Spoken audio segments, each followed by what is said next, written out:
வணக்கம். மீண்டும் தமிழன் குரல் வழியாக உங்களை சந்திக்கிறதுல ரொம்ப சந்தோஷப்படுறேன்.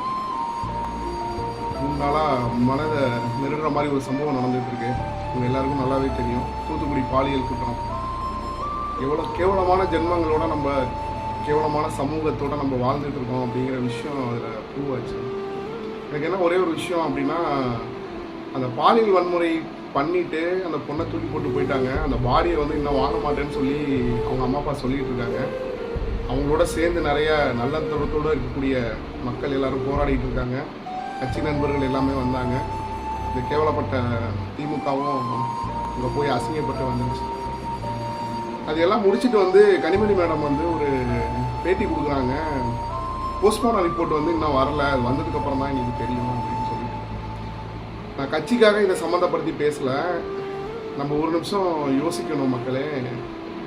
கரூரில் 41 பேர் இறந்து போனாங்க. நான் தப்பு சொல்லலை. அது விஜய் மேலே கூட தப்பாக இருக்கட்டும், இல்லை அந்த கட்சி தலைவர், அதுக்கு சார்ந்து யார் தப்பு பண்ணியிருந்தாலும் அவங்க தண்டிக்கப்படணும். அது எங்கள் கட்சி தலைவராக இருந்தாலும், ஏன்னா நானும் டிவிகேல இருக்கேன் அப்படிங்கிற ஒரு ரீசன்னால நான் இந்த விஷயத்தை பதிவு பண்ணுறவங்கள்ட்ட தண்டிக்கப்படணுங்கிறது என்னோட ஆசை. நான் அது இல்லைன்னு சொல்ல மாட்டேன். ஆனால் நீங்கள் யோசிச்சு பாருங்கள், 3 நாள் ஆச்சு இன்னும் போஸ்ட்மார்ட்டம் ரிப்போர்ட் வரல அப்படின்னு சொல்லி அவங்க சொல்கிறாங்க. அவங்களுக்கு தகுந்த நியாயம் கிடைக்கல. ஆனால் கரூரில் 41 பேர் பரிதாபமாக கும்பலில் அசிங்கி இறந்து போனப்போ போஸ்ட்மார்ட்டம் பண்ணுறதுக்கு இடமே 2 பிளேஸ் தான் இருக்குது அப்படின்னு அரசு வழியாக நம்ம தகுந்த வட்டாரங்கள் வழியாக தெரிஞ்சுக்கிட்ட நம்ம 41 பேரோட உடலை விடிகிறதுக்குள்ளே மொத்தமாக போஸ்ட்மார்ட்டம் பண்ணி அனுப்பிட்டாங்க. அப்போ இந்த அரசு என்ன நினைக்குதோ அதை தானே மக்கள் செய்ய வேண்டியிருக்கு. உங்களுக்கு வேணும்னா நீங்கள் போஸ்ட்மார்ட்டம் பண்ணி 41 பேரையும் அனுப்பிடுவீங்க. உங்களோட அரசியல் இச்சைக்கு, அரிப்புக்கு மக்கள் ஏமாற்றப்படுறாங்க அப்படின்னு தெரிஞ்சுது அப்படின்னா உடனே எல்லாத்தையும் மாற்றிட்டு போஸ்ட்மார்ட்டம் ரிப்போர்ட் இன்னும் வரல அப்படின்னு சொல்லி நீங்கள் சொல்லுவீங்க.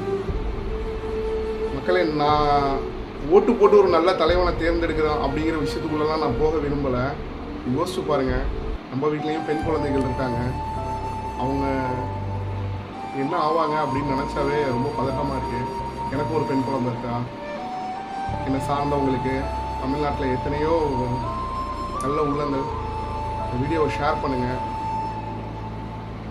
இது எல்லாமே ஒரு கோபத்தின் வெளிப்பாடு தான்.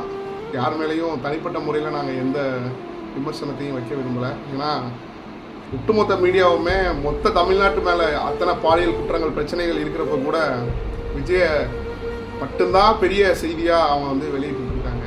அது நமக்கு தேவையில்லாத விஷயம் அப்படின்னு சொல்லிட்டு எங்கள் கட்சியிலேருந்து சொன்னனால நான் இதோட நிறுத்திக்கிறேன்.